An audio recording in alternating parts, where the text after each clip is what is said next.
thank you for staying with us, and we're having a very interesting conversation with Kim Fraser. Kim, before the break we're talking about how it was for you when you had the wig on and opening up to all the aspects of the chakras, and then we moved on to, what did we get on to then?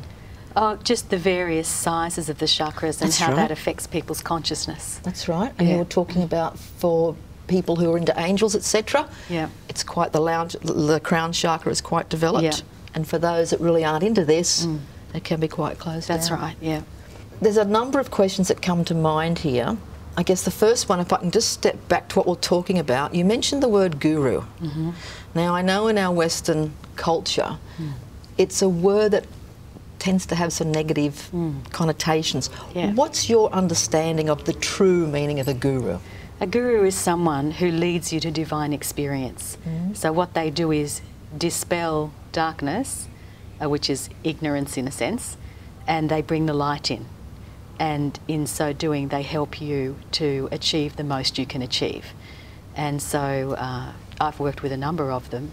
I've had 3 principal gurus myself, each for a period of time.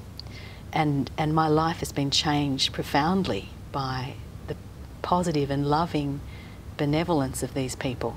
I mean, to get a true guru is probably one of the luckiest things I think that can happen to you.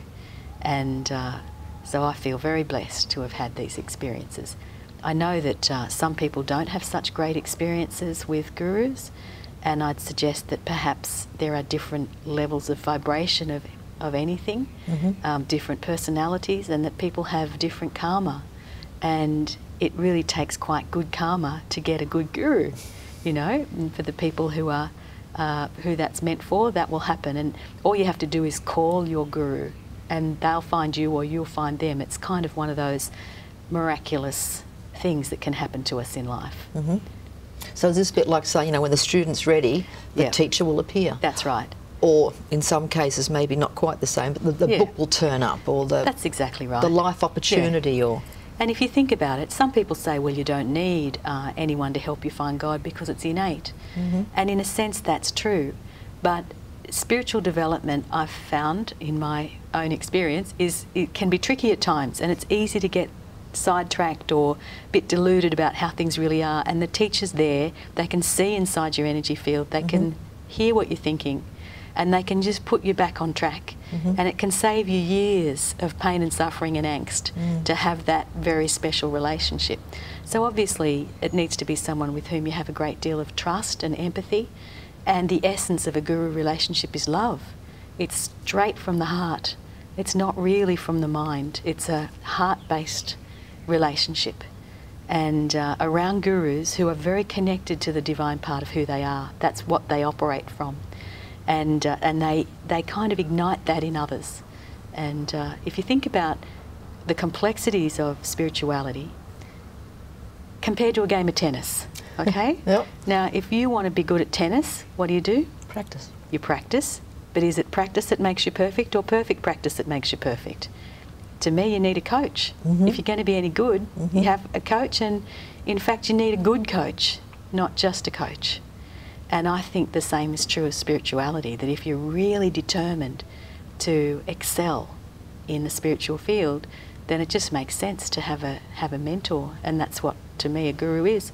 But they don't just teach with the mind, they don't teach with words, they actually transmit energy. And it's energy of things that they themselves have mastered. They gift it to their students, and incredibly profound and rapid things happen. And it's also a lot of fun working with gurus, because the unexpected and miraculous tends to happen in their field a lot. Yeah.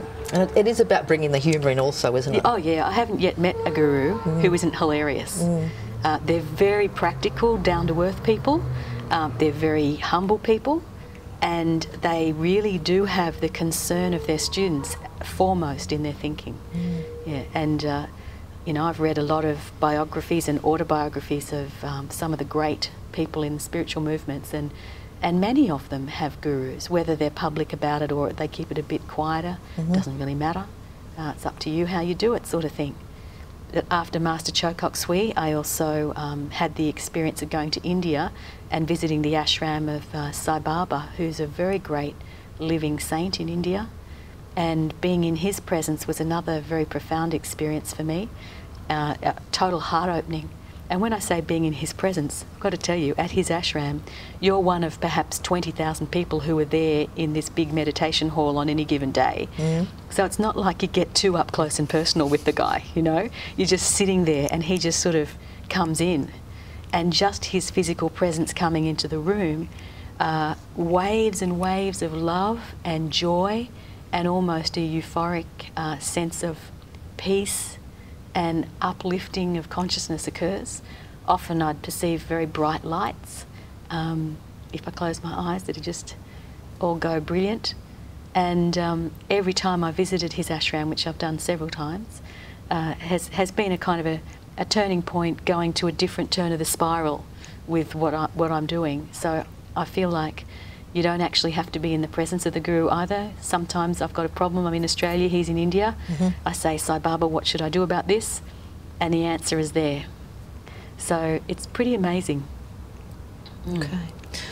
From your training with the number of gurus that you have been with, you were then with, and I've forgotten the one's name, and then you made a decision to take your own work out there rather than take their work. Who was that? Yeah. Well, after I'd trained with Master Choa, he and I had a discussion, and he told me that it was time for me to go into the world and do my own thing, and that all that he'd taught me would form a basis for that, but there was work that I needed to do. So that was one of the saddest days of my life. It was like being chucked out by your guru. It was pretty bad. I was in grief for several days, really just crying my eyes out, because I just knew that chapter of my life was over, and I just loved him so much. But anyway, within a few weeks I'd met yet another guru in Indonesia who a friend of mine was studying with him at the time, and I visited her and saw a photo of him in her holy room, and I just felt so drawn to that man, and I didn't know who he was. And she said she was about to go to Bali and did I want to come? And it was instantly, yes, I do. And so then I met the third guru that I've had experience of in Bali. Tremendous man. Okay. Yeah. And you've had experience of a Christianity-based guru? A well, Buddhist-based one? Yeah, that's right. And Hindu. Hindu. And I've got to tell you that they teach you the same stuff. Yeah. They just do it in different language, and they use different words for the same thing. So it's been great for me in terms of healing that difficult relationship I had with my religion of origin. Yeah. To understand it through the eyes of a Hindu. Yeah. What was it when Jesus was talking about you can't put new wine in an old wineskin? What's he talking about? Is this a manifesto on drinking, you know?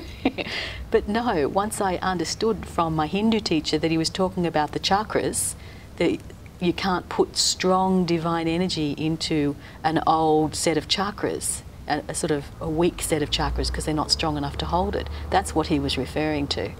It's sort of like the light's gone on, you know? I just knew that that was right. And so on. There's many examples like that.